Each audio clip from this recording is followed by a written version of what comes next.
I think I've done all that I wanted to do. As long as I can be helpful and keep going, that's the main thing. My name is Clifford, but call me Cliff Crozier, and I was born on 6th of September 1915. Makes me now 101. I was born in Birkenhead, in the Wirral, Cheshire. Apart from the war and the time I was at college, I've been all there all my life. I've been retired now for 38 years. It always pleases me, though, that I keep robbing the government, really, of my pension. It's just that you keep going. It's only a number. 101 is only a number. And you live for the day. A spot of whiskey occasionally helps, although it's not on the national health.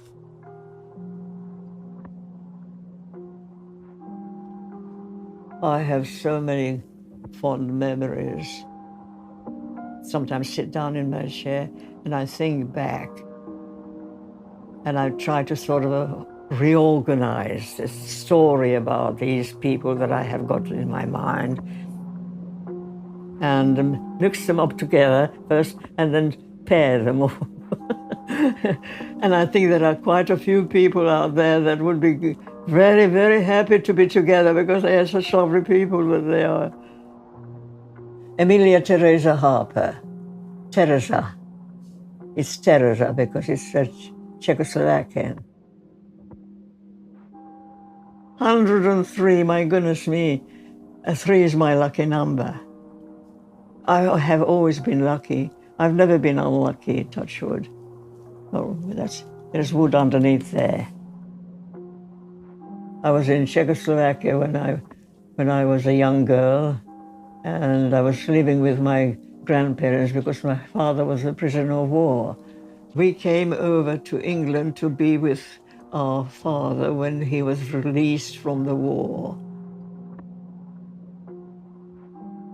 Everything makes me happy. I love talking to people. I like doing things. I like going out shopping. Once I go out shopping, I don't want to come back. I don't think there is anything that I really need to do because I've done practically everything that I ever wanted to do in the past. I've got beautiful memories, you know. I can live happily forever after because of my lovely memories.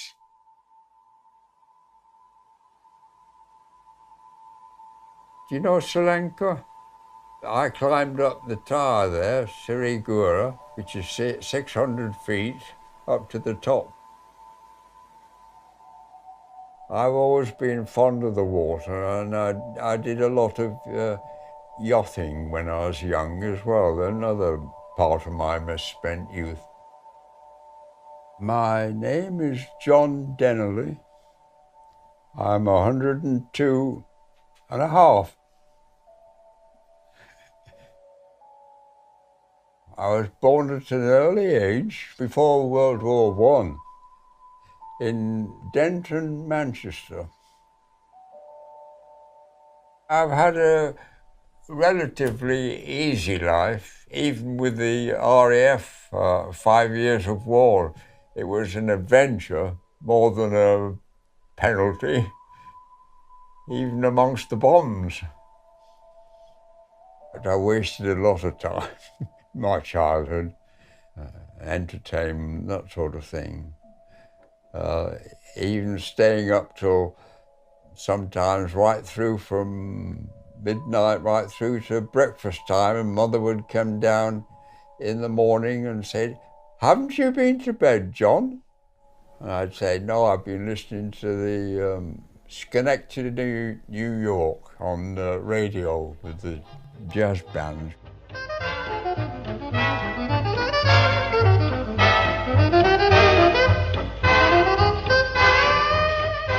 I enjoyed it. And then sort of settled down once I became a pharmacist.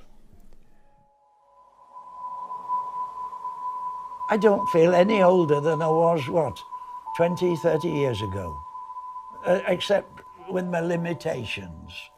I don't feel 29, but say 79, 69, 79. I'm not going yet. I'm still strong.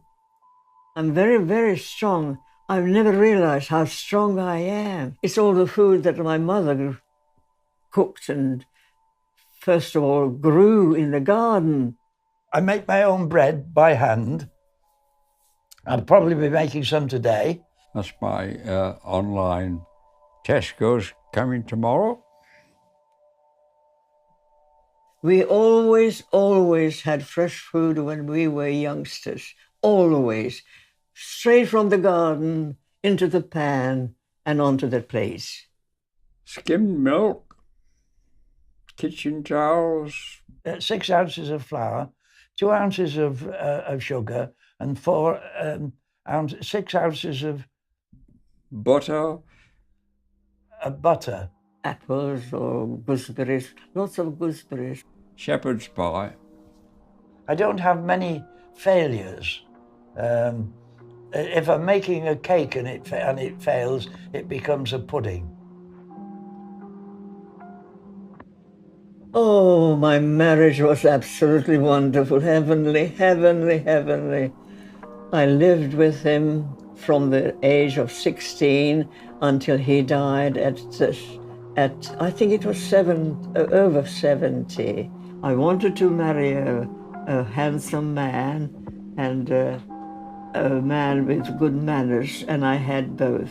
We did have problems, but we got through them. And I think nowadays people give up too easily. I'm always optimistic, and she was always pessimistic, so we got on very well together. Make the most of it, because that's especially if it's the first love, there's nothing like it.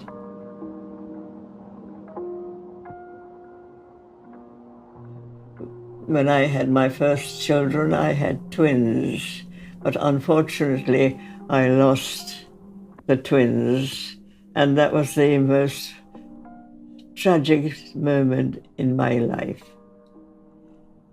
But I had a daughter, and I enjoyed her company very much indeed, loved her immensely. When I lost my first baby, it was one of the twins went, I was devastated. Eventually, of course, you get used to it because life goes on regardless. You get healed, and what you never forget.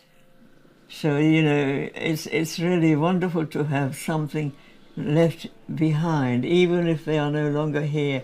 They're there, they're in your mind, they're in your air, all around you. It's really a wonderful, wonderful feeling.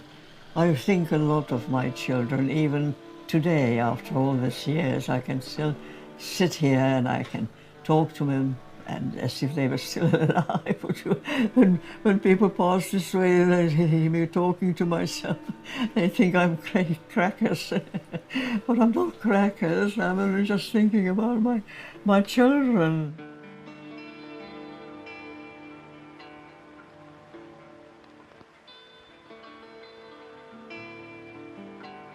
Any regrets? None. None whatever. I can tell you right from my heart. None whatever. If I'd have been more attentive at school in my early life, I'd have studied more and harder. And although I didn't do too bad in the end. So. But I think the sooner you start studying, the better. I was ill at college, and my father came to collect me, and I didn't want to go back with him. I wanted to stay at the college with the friends for a short time, and I always regretted that my dad had made the journey, and I hadn't taken it up. His offer to take me back. I didn't do the right thing by my father. That's the thing. Because I admired him very much. I never said anything.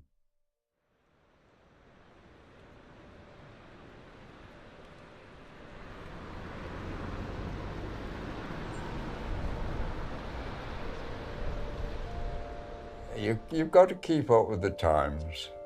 So what was good in sort of 80, 90 years ago doesn't work these days. Communicate, speak with your parents, and take their advice too, or at least consider it. You don't always have to follow it, but certainly don't throw it out of the window. I recommend anybody, if they find the right husband, to marry. Not just live together, marry. Be closer and closer. It seems to me as if you are happy, happily married and happily living, that is the finest remedy for all ills, because everything is in perfect harmony.